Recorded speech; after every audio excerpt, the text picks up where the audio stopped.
আজকে যে কি পরিমাণ গরম, মানে এই!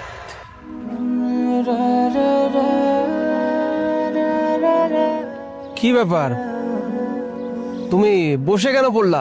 চলো। কি ব্যাপার, তুমি ওকে এভাবে কেন দেখছো? ও তো একটা পাগল। ও পাগল না। আর বলো না, লোকের মুখে শোনা যায় আর কি। ও নাকি পাগল ছিল না, ও অনেক ভদ্র একটা ছেলে ছিল, একটা মেয়েকে প্রচন্ড ভালোবাসতো, কিন্তু সামহাও মেয়েটা ওকে ছেড়ে চলে যায়। আর তারপর থেকে না, ও মানসিকভাবে ভারসাম্যতা হারিয়ে ফেলে। এরপর ও পাগল হয়ে যায়। তারপর থেকেও এখানেই থাকে, কেউ খাবার দিলে খায় আর না দিলে না খেয়ে থাকে। সত্যি খুব খারাপ লাগে ছেলেটার জন্য। দেখো তো কত কষ্ট করছে বেচারা।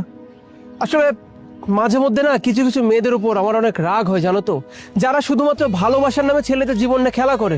কি দরকার ছিল এই মেয়েটার এই ছেলেটার জীবন নষ্ট করার? দেখো গিয়ে এখন এই ছেলেটার জীবন নষ্ট করে কোথায় কোন ছেলের সঙ্গে ফুর্তি করে বেড়াচ্ছে। এই কারণে কিছু মেয়েদেরকে আমি দেখতে পারি না। সেই মেয়েটার কেউ না সাজিদ, সেই মেয়েটা আমি। কি? এই মুনা, কি কি বলো তুমি এসব? সেই মেয়েটা তুমি? সেই মেয়েটা আমি, যে মেয়েটার জন্য আজকে ওইভাবে রাস্তায় রাস্তায় পাগলের মতো হয়ে ঘুরতেছে। সাজিদ, ও আমাকে অনেক ভালোবাসতো জানো, অনেক ভালোবাসতো, আমি ওকে ভালোবাসতাম। আর ও আমাকে সবসময় বলতো যে মুনা, আমি আমি তোমাকে ছাড়া কখনো বাঁচবো না, এটা আমার পক্ষে সম্ভবই না। আমিও চাই নাই ওকে ছাড়তে, কিন্তু ভাগ্য আমাদের এক করে নাই। ও আসলে কিছু করতো না, স্টুডেন্ট ছিল। আর এদিকে বাসা থেকে আমাকে বিয়ে দেওয়ার জন্য সবাই সবাই অনেক ব্যস্ত হয়ে পড়ছিল। পরে আমি একদিন ওর কথা বলি বাসায় যে আমি এমন একটা ছেলেকে ভালোবাসি। তারপরে বাবা বলে আচ্ছা ঠিক আছে, ওই ছেলেকে তুই নিয়ে আয়। পরে ওকে আমি নিয়ে যাই বাবার কাছে, কিন্তু বাবার কাছে নেওয়ার পর ওই দিন যা হয়েছে এটা আসলে আমি বলে বোঝাতে পারবো না। আমি তো ভেবেছিলাম যে আমার বাবা হয়তো বা ওর সাথে কথা বলবে, ওর কাছে সবকিছু জানবে, তারপরে আমাদের বিয়ে ঠিক করবে। কিন্তু কিন্তু কাহিনীটা অন্য ছিল। ওকে ডাকার একটাই কারণ ছিল, সেটা হচ্ছে ওকে অপমান করা। ও তো অনেক খুশি মনে গেছিল যে আমার বাবার কাছে গিয়ে আমার হাত চাইবে, কিন্তু আমার বাবা ওকে এত অপমান করছে যেটা আসলে বলার মতো না।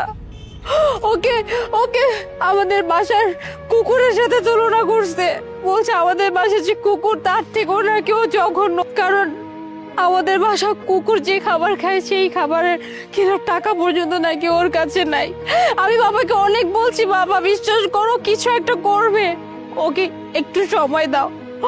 ও অনেক রিকোয়েস্ট করছে যে আঙ্কেল আমাকে একটু সময় দেন, আমি সবকিছু ঠিক করে ফেলবো, আমি একটা জব ম্যানেজ করে ফেলবো। তবু বাবা কথা শুনে দেয়, ওকে অপমান করে বাসা থেকে বের করে দেয়। এরপর ওর সাথে আমার দেখা বন্ধ করে দিছে, কথা বন্ধ করে দিছে। আমি ওর সাথে কোনো কথা বলতে পারি না, কিচ্ছু না। ঠিক তার 7 দিনের মাথায় তোমার সাথে আমার বিয়ে ঠিক হয়ে যায়, আর তোমার সাথে আমার বিয়ে হয়। এরপরে আর ওর সাথে আমার কোনো যোগাযোগ হয় না। আমি ভাবছিলাম হয়তো ও সবকিছু ভুলে গিয়ে নিজেকে সামলে নিছে, যেমনটা আমি আমি তোমার সাথে সংসার করতেছি। কিন্তু কিন্তু আজকে আমি দেখতেছি যে ও রাস্তায় পাগল হয়ে ঘুরতেছে। ও ও তো নিজের মধ্যেই নাই, এমনকি ও আমাকে পর্যন্ত চিনতেছে না যে ওর সামনে ওর মুনা দাঁড়িয়ে আছে। দেখো একটাবার আমার দিকে পর্যন্ত তাকায় নাই। ওর এই অবস্থার জন্য শুধুমাত্র আমি দায়, আমি সাজিদ। আমার জন্য আজকে ওর এই অবস্থা, না জানি কতদিন এই অবস্থা ওর। এখন আর এসব কথা বলে কি লাভ মোনা, বলো তো? আসলে জন্ম মৃত্যু বিয়ে এর কোনোটাই আমাদের হাতে নেই। হয়তো আমার বিয়েটা আল্লাহ তোমার সঙ্গে লিখে রেখেছিল, যে কারণে আমি তোমাকে বিয়ে করতে পেরেছি।